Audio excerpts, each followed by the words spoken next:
Die plaat Sterre van 75 is 'n samestelling van bekende troepieliedjies wat oor die afgelope paar jaar baie gewild was.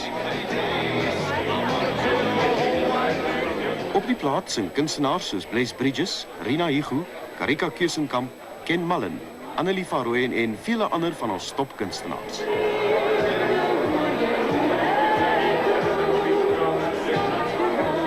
Vir hierdie kunstenaars was dit 'n heerlike geleentheid om weer almal bymekaar te wees en die unieke plaatvrystelling saam met die weermag te vier. Hierdie is 'n belangrike jaar vir die weermag en ons is bly vir die steun wat ons van hierdie kunstenaars kry.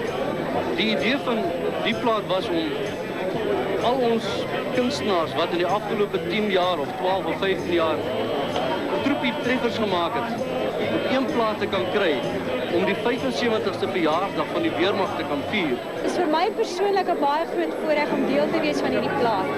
En dis hoekom al ons kunstenaars besluit het dat ons almal gratis gaan optree, want dit is vir 'n baie belangrike saak, dis vir ons troepies op die grens.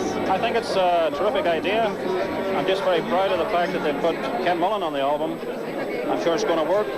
I hope all the guys up there enjoy it. Ek is baie bly dat die weermag nie net alleen wou fees vier hierdie jaar nie, dat hulle vir ons ook betrek het. Dit was vir my vreeslik lekker om my bydrae te kon lewer deur net klein nommer op hierdie plaat te kon sing. Yeah, I've been involved on many shows on the border, and I feel truly honoured that the fighting side of me has been included on this album. I can tell you this was great fun. All of us getting together, doing a record for the boys on the border. Let's hear it for the boys. Ja, ek dink dit is 'n baie groot voorreg vir enige kunstenaar om betrokke te wees by so 'n projek. Dis lekker in die army, baie daar word min daar moet hierdie plaat en vasbyt manne, dis lekker.